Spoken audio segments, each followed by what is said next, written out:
Buenos días a todos y gracias por acompañarnos en esta sesión en la que nos gustaría compartir cómo hemos desarrollado en Netja una herramienta que se utiliza para acceder a fuentes de datos complejas, fuentes de datos grandes, como puede ser un data lake, con lenguaje natural, gracias a las herramientas de IA generativa de las que disponemos en AWS. Soy David Zardoya, Solutions Architect, y conmigo en el escenario nos acompaña Luis Aso. Hola, encantado, soy Data Lake Manager de Netja. Y Manuel Sierra. Yo soy ingeniero de software en Bluetooth. Perfecto. Bien, nos gustaría explicaros durante esta sesión una historia, empezando por el contexto. El contexto o reto que nos plantea Netja inicialmente, para después compartir cómo hemos dado solución a este reto y qué mini retos nos hemos ido encontrando en el camino, cómo los hemos estado solucionando. Veremos al final el resultado de esa solución propuesta y, evidentemente, para cerrar, compartiremos los siguientes pasos que ya anticipamos que vamos a tener que dar, qué tipo de retos nos vamos a encontrar y qué soluciones creemos que van a funcionar para solucionar ese reto. Y, por último, una mención a los puntos clave que quiero que queden muy claros para todos aquellos que quieran desarrollar una solución similar a la que hemos desarrollado para Netja. Bien, para el contexto voy a hacer la palabra a Luis, que lo explica mejor que nadie. Muy bien, muchas gracias, David. Bien, lo primero quiero explicaros pues quiénes somos, qué es Netja, ¿no? Porque es importante que nos conozcáis mejor y así haceros una idea del reto al que nos enfrentamos. Netja somos una compañía del grupo Naturgy, somos la distribuidora de gases de Naturgy, es decir, somos una empresa que lleva entre nosotros, bueno, iba a decir toda la vida, no, lleva muchas vidas, tenemos 180 años de historia, desde que allá por el siglo XIX empezamos a iluminar Barcelona con gas, ¿no? Entonces, desde entonces hasta ahora pues hemos desarrollado una red capilar moderna que nos lleva la energía, el gas natural o gases renovables o GLP, a 5,4 millones de puntos de suministro. Esto es 5,4 millones de viviendas, de comercios, de industrias de toda España. Estamos muy anclados al territorio, tenemos presencia en 10 comunidades autónomas, en 1.222 municipios, o sea que, como veis, llegamos a gran parte del territorio, ¿no? Con una red que, si os fijáis, si la ponemos en línea, son 59.420 kilómetros. Esto, que lo he buscado para explicaroslo hoy, es dar una vez y media la vuelta a la Tierra, para que os hagáis una idea de la dimensión de la red que gestionamos en Netja.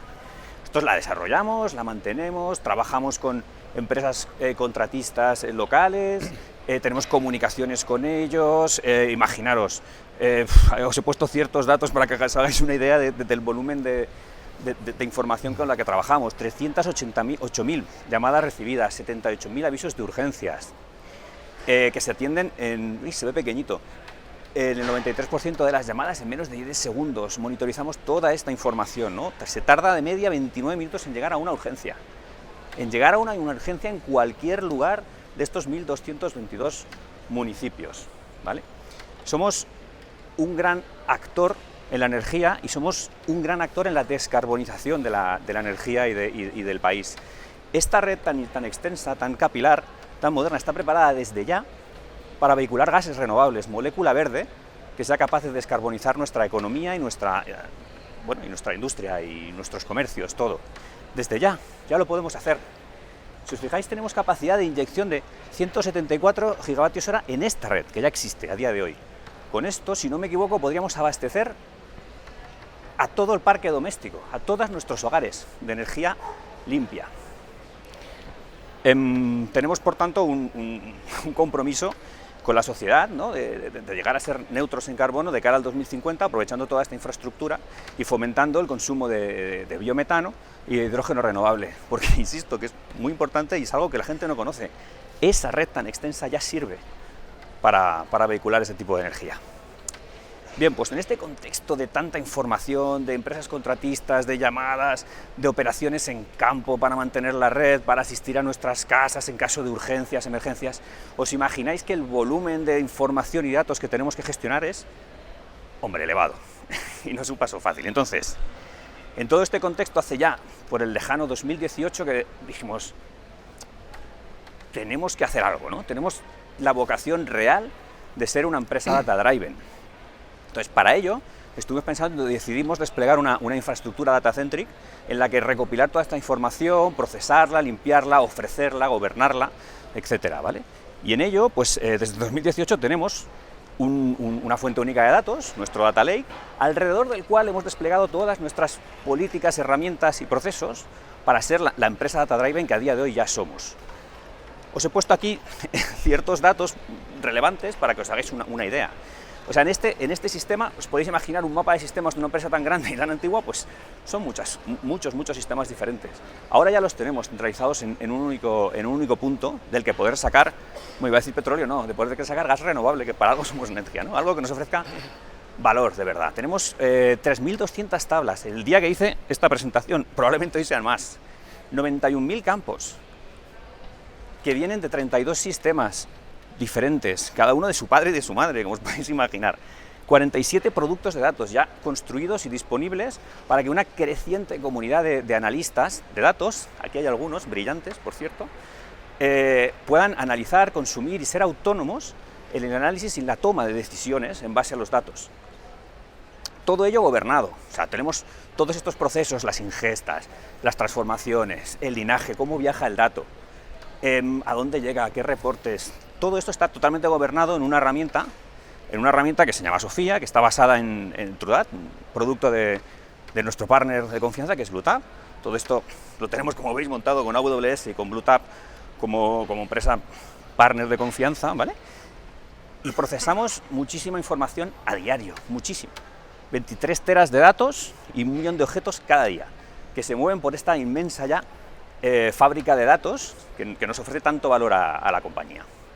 Y alrededor de todo esto, con la filosofía siempre de que el dato se ingesta una vez, se transforma una vez, se almacena una vez y se consume las veces que haga falta, por quien haga falta, con la herramienta que necesite, pues desplegamos también un ecosistema de herramientas de analíticas alrededor de este Data Lake.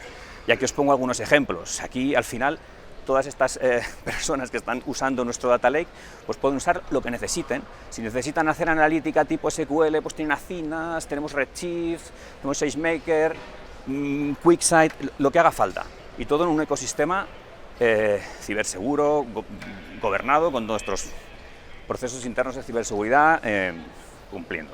Entonces, tenemos un ecosistema de datos realmente moderno, potente y funcionando. Pero no es suficiente, no es suficiente. Si os fijáis, aquí os doy un dato: 30 perfiles con experiencia, con conocimientos de Data Analyst y Data Scientist. He pasado muy rápido, pero en la presentación anterior os digo que en Netgia somos 848 personas que hacemos mover todo esto. Todavía hay un gap muy importante entre las personas que tienen conocimientos técnicos para explotar la información y las personas que necesitan esa información para tomar decisiones. Entonces, en este contexto es cuando aparece la inteligencia artificial generativa y tenemos la necesidad de probar y validar si esto nos puede ayudar para ampliar el espectro de consumidores de datos. ¿Por qué tenemos que forzar a la gente a aprender ciertos skills que, bueno, para los que ya lo sabemos, pues es que no es tan difícil el SQL, etcétera? Bueno, ya, mi tía sabe hacer ganchillo, yo no tengo ni idea, me parecería horroroso al tener que aprender a hacer esto. Pues para ello podemos utilizar la inteligencia artificial generativa, y ese es el reto que le propuse a este par de cracks que comparten escenario conmigo aquí hoy, y por el que estamos en este escenario, para explicaros cómo hemos ampliado el ecosistema de herramientas para integrar la inteligencia artificial generativa en el consumo de toda esta información en Netgia. Y David os va a empezar a explicar la magia de la solución. Muchas gracias, Luis. Bien, se dice pronto, 3.200 tablas, 91.000 campos. El día que hicimos la presentación, ya os digo yo, sí, hoy hay más. Por lo que vemos desde AWS, que ha crecido. Ya no solamente para una IA generativa, imaginaros un analista de datos que tenga que explotar esta información porque el equipo de negocio pues, le pide cierta información que tiene que extraer. Incluso para una persona experta puede llegar a ser complicado. Son estructuras muy grandes, con muchísimos datos cruzados, algunos se parecen, etcétera, ¿vale? Es un reto importante, pero por suerte contamos con la IA generativa, citando a Ginny Rometty, CEO de IBM, apoyémonos en la IA generativa para estas tareas rutinarias, repetitivas, hagamos automatización con ella y focalicémonos en estrategia, en tareas de alto valor, que es en lo que los humanos somos mejores, de momento, que la IA generativa.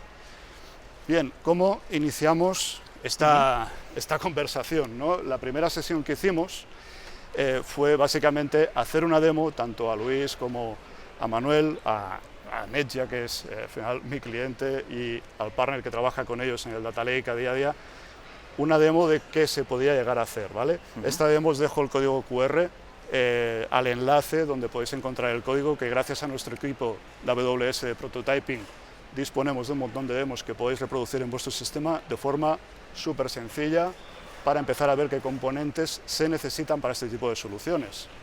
Y hablando de componentes, ¿cuál es la arquitectura que hay detrás, ¿no?, de todo esto? Pues, como habéis visto en ese vídeo anterior, una aplicación cita web que se encarga de hablar con Bedrock. En concreto, en este caso, utilizamos el modelo de Anthropic Cloud de Instant, porque es suficientemente eficiente para generar código SQL. ECS, nuestro servicio de AWS para desplegar contenedores.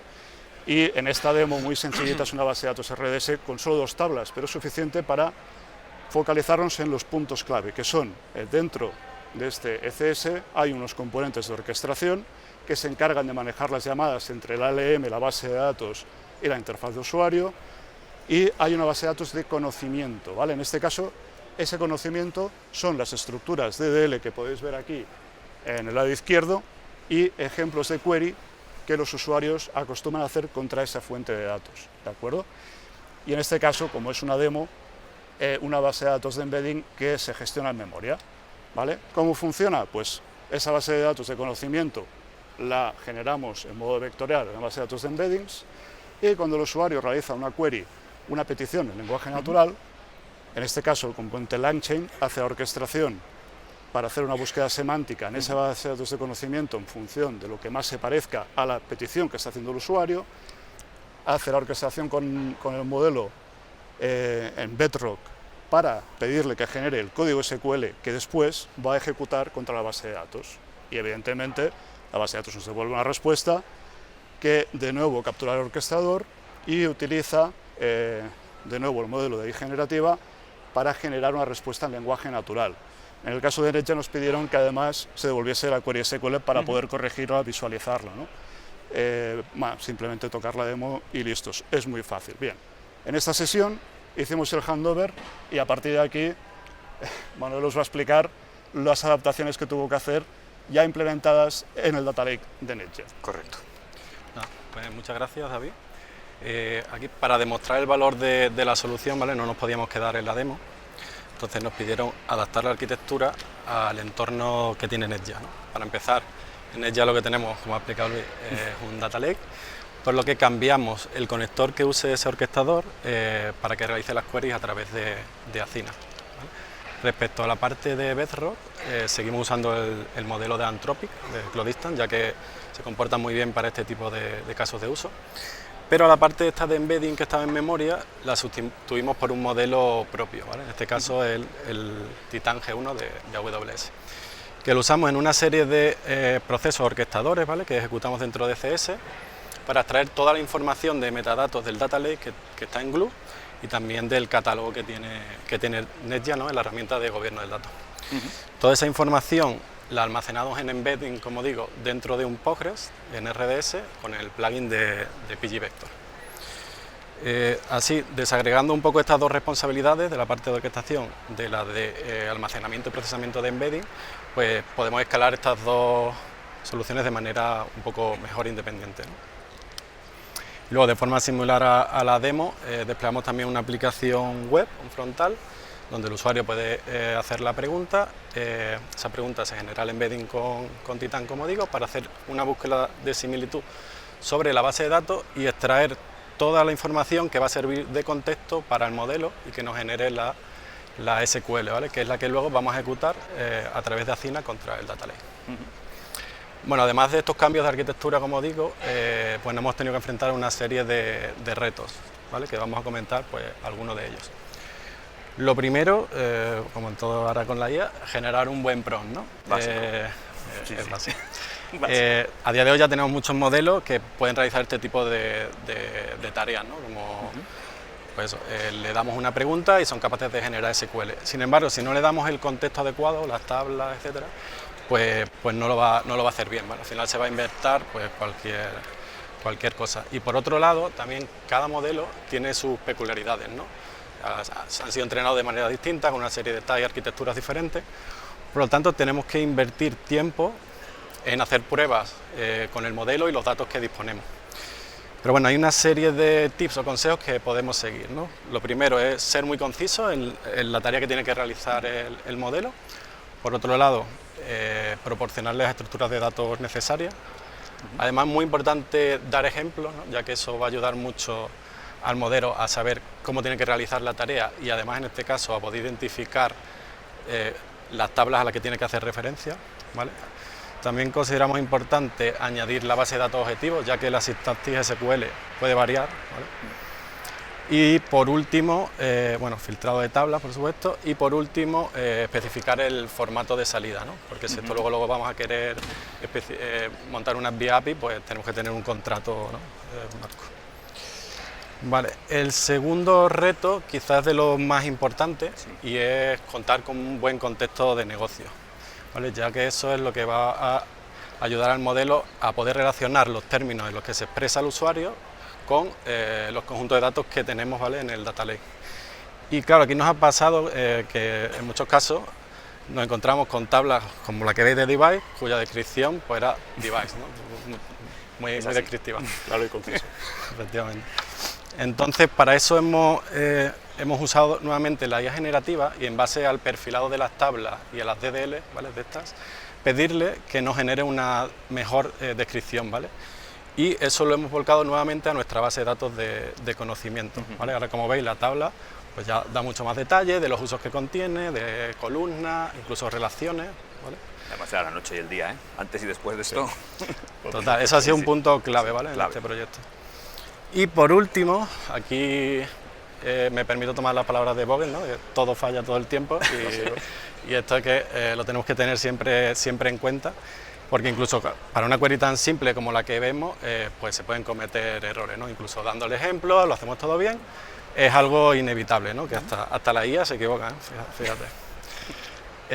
Bueno, para esto lo que hemos hecho es incorporar el feedback del usuario, ¿vale?, y que el sistema sea capaz un poco de aprender de sus errores, ¿vale? De tal manera que cuando el usuario recibe esa query, da feedback, puede votar, puede incluso corregir las queries, incorporando esa información nuevamente a nuestra base de datos, ¿vale? Y poco a poco cada vez ir generando mejores resultados, ¿vale?, en este PROM. Aprende mediante el uso. Correctamente. Cuanto más lo uses, mejor va. Efectivamente. Y bueno, ahora vamos a pasar a ver una pequeña demo de la solución, ¿vale? Verde. Ahí, ¿vale? Sí. Donde vamos a ver que un usuario pues realiza una consulta relativamente compleja, ¿vale?, con una serie de agrupaciones y filtros. Esperamos que escriba. Vale, y a continuación, pues lo que nos va a proporcionar es el resultado de la SQL, una tabla con los datos y un gráfico, ¿vale? Y a continuación también nos va a dar preguntas relacionadas, ¿vale?, con la que ha hecho el usuario, por si queremos un poco seguir navegando. Aquí, bueno, como veis, la SQL que ha generado, ¿vale?, que tiene pues eso, un group by, algún filtro, la tabla que nos podemos descargar también los datos en CSV y el gráfico. Y a continuación pues da ese feedback, como decíamos, de que ok, todo bien. Y esto que estáis viendo ya no es una demo, esto es el entorno de Netgear. Esto ya es el entorno propio de Netgear, ¿vale? Aquí me gustaría un poco destacar, ¿vale?, que como vemos el usuario ha preguntado por puntos de suministro, ¿vale?, activos y el modelo ha entendido perfectamente, ha sabido inferir la columna a la que se hacía referencia y el filtro, ¿vale?, que es relativamente complejo, ya que tiene que saber los campos que contiene la propia columna. Sí. ¿Vale? Y aquí podemos ver también el gráfico, que no sé si... Sí, aquí si os fijáis, antes os he dicho que estamos en 10 comunidades autónomas, aquí salen las 10 que son. Si miraseis la tabla rápido y sois rápido sumando, veréis que están en los 5,4 millones de puntos de suministro, que os he dicho en el primer indicador, o sea, son datos que realmente está devolviendo al usuario. Okay. Está variado. Y aquí también comentar que este gráfico también está generado por la propia IA, ¿vale? Que le estamos pidiendo que nos genere un gráfico acorde a los datos que está preguntando el usuario, para que sea algo dinámico. Es un código Plotly que genera la propia IA, ¿vale? Tenemos el resultado en modo tabla, en lenguaje natural, en modo gráfico, todo lo que el usuario pueda necesitar para entender realmente los datos con los que está trabajando. Eso es, al final devolvemos un data frame que en base a su metadata es capaz de generar esto. Y aquí pues un poco ese feedback, en caso negativo podría generar la query del propio usuario. Bueno, aquí han salido también durante el piloto nuevas necesidades y mejoras que queremos implementar y que la va a compartir mi compañero. Gracias, Manuel. Gracias, Manu. Bien, siguientes pasos que anticipamos. Esto es una primera prueba, es un primer piloto que hemos ejecutado ya en el entorno real de Netgear, con tablas reales en producción. Pero al final el set de datos pues, son de decenas de tablas, 30 tablas, unas 30, que usamos. 50 tablas, hasta incluso 100 tablas si son más o menos diferenciables por el modelo. Funciona muy bien con lo que hemos hecho hasta ahora. Pero ¿qué pasa cuando queremos escalar? Recordemos el dato que ha compartido Luis, 3.200 tablas, muchísimos dominios diferentes. Tablas que es muy probable que se parezcan en un dominio y en otro. Incluso para un analista puede ser difícil de diferenciar qué tabla tiene que utilizar. Imaginaos para una IA generativa. Ya anticipamos ciertos retos que vamos a tener que ir solucionando a medida que escalemos la solución. Lo primero es cómo identificar cuáles son las tablas correctas en un ecosistema tan grande. Para esto existe una técnica, habréis oído hablar de labelización, esto se utiliza mucho, por ejemplo, cuando trabajamos con modelos de deep learning, de imágenes, ¿no? Esa clasificación también se puede hacer con tablas. Podemos hacer esa clasificación, esa labelización de cada tabla, a qué dominio pertenece y asociarle una serie de entidades de negocio. ¿Para qué? Para antes de realizar la consulta semántica, vamos a hacer un prefiltrado, con lo cual, ¿qué hacemos? De 3.200 tablas, reducimos a un conjunto más manejable para el modelo. De tal forma que esa búsqueda semántica será mucho más optimizada a lo que está preguntando el usuario. Los ejemplos generados que comentaba Manuel son importantísimos y un punto genial que encontramos es que se pueden sacar de los logs, básicamente, del uso que está haciendo los usuarios a día de hoy del Data Lake, pero a veces pueden introducir sesgos al modelo. En nuestro caso nos encontramos que para ciertos valores que tenía que utilizar en la query para filtrar estaban en un idioma, pero los ejemplos estaban en otro.